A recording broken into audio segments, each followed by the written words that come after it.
last 2 months, I've binged all 5 seasons of Yellowstone. Now I really want to talk about it. So today I'm going to stop and rank all 5 seasons of Yellowstone from the worst to the best.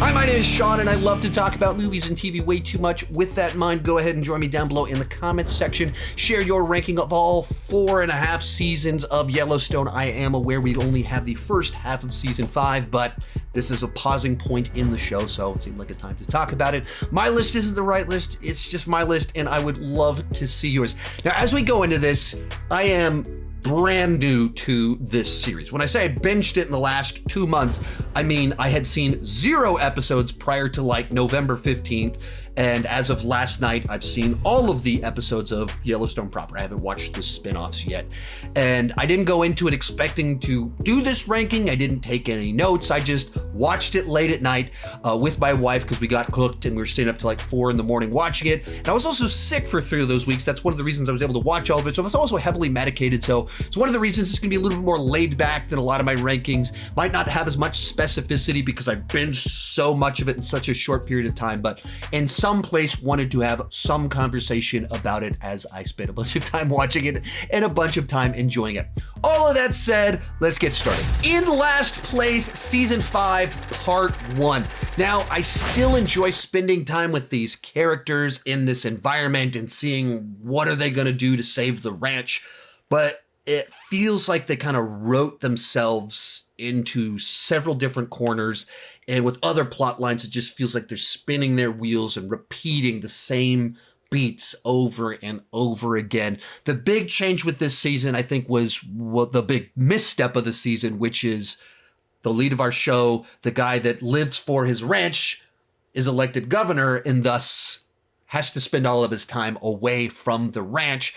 And that just kind of creates a scenario where to do all the things that made the show exciting and interesting from the get-go, it takes a lot more work to get there because there's people really paying attention to him now, and you can't exactly have him running around Old West style, getting in gunfights and having people gunned down when you're the governor of the state. Likewise, it's a character that he likes to be on his ranch, and so then you put him where he doesn't want to be, so he spends all of his time complaining about how he doesn't want to be doing what he's doing. That's just not as interesting. And even in the back half of this first half of the season, they come up with this whole excuse about this branding day or whatever at the ranch, and it turns into like 3 episodes just so we can have an excuse for him to not be in office buildings and we can get him back on the ranch. It just felt like they picked a direction that you know why they did it, and they thought like how it could change things up. But it just writes them into a corner of what they can do, what they can get away with. And right along those same lines, it just felt like several different characters just got stuck and were doing the same things over again. For the millionth time, we have Beth walking up to Jamie and chewing him out. And I've got you now, and you're the worst, and I hate you, and I'm going to get you. Like, it's the same conversation every single time. And then we're also repeating with Jamie once again. A girl enters his life and she persuades him to go against the family in a process of running for an office. There's an element to that. It's like the same exact thing that they did back into season 1, beginning of season 2. It's like the exact same thing, just a different girl doing. Like, didn't we do this already? And it just feels like they don't allow Jamie to grow or change. They're just doing the same things over again with him. On the same lines, Casey once again quits a job. And by the end of the season, he's moving into a new house. So we've had 5 seasons, and I think we've had 5 different places that Casey has lived in 5 different seasons of the show. They just can't pick a path for him to go down and stay down and like develop it. They send him down one path and then just change it up and repeating same beats with his wife. And so it just feels like they're kind of spinning their wheels on a bunch of these different plot lines. And that's frustrating.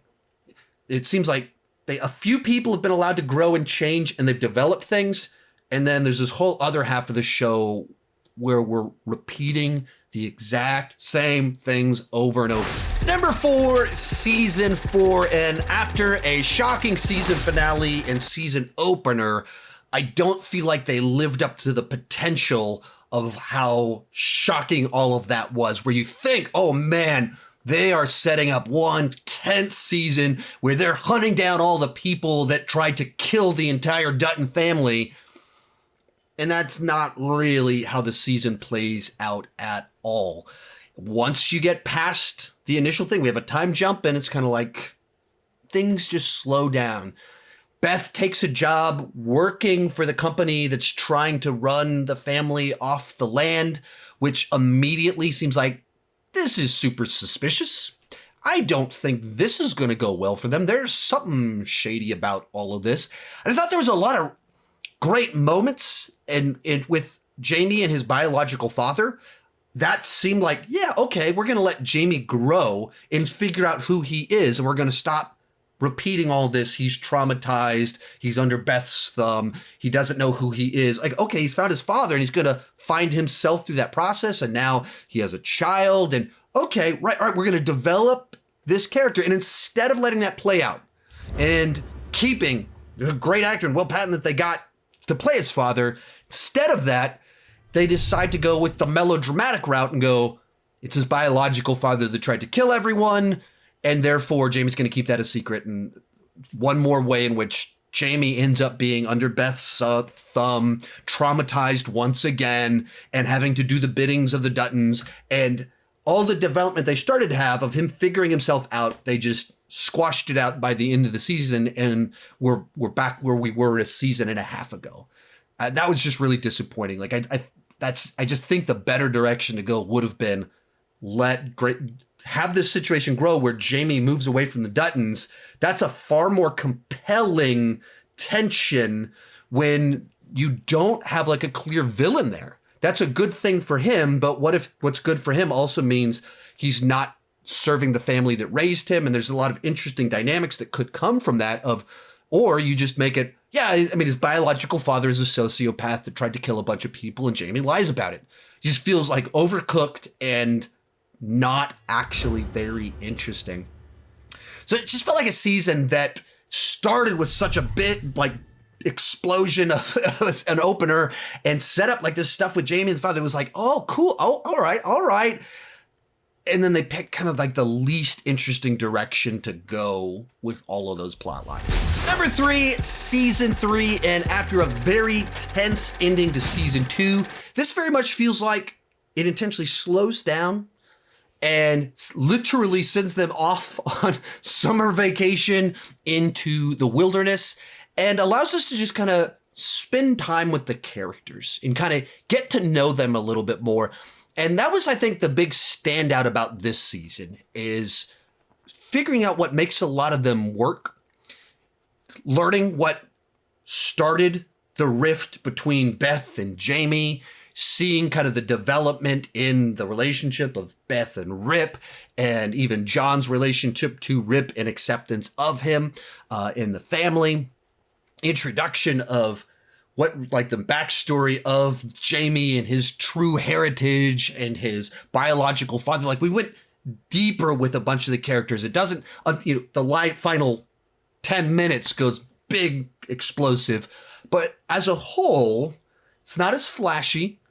It's not as tense, but you spend time with the people and get to know the people and the land and a lot of those connections. And that's what the show so much is about. And so having a season kind of all about that worked pretty well for me. At first I was like, okay, when are we going to get, we just had that was really cool. What was going on at the end of season 2? When are we going to get back to that? And then when you look back on it, you go, yeah, that was all the important stuff we need to care about everyone, to continue to care about them, is what makes them tick. Why are they the way that they are? And why are things so broken and backwards and so much of everything going on here? And that's what this season really established. Even kind of like giving Casey his own little path and his own career and having his family kind of embrace the Duttons and everything like that. Just like that nice middle spot of getting to know everyone. Our runner-up, season 1, and it just kind of drops you right in the middle of the dangerous world of owning a ranch in Montana. And it's a premise that on paper doesn't sound all that interesting at all, but they just flesh out all of these characters, and it braces a certain just like this melodrama with the modern day Western. It just embraces it so much that you get sucked into this world where the protagonists aren't really the good guys. And the bad guys aren't really less moral than our protagonists. It's just a show composed entirely of very broken people with different value sets and everyone doing what they have to do to try and achieve what they want. We just happen to be seeing it from the perspective of the Duttons, who do a lot of very evil things on the show, but so does everyone else.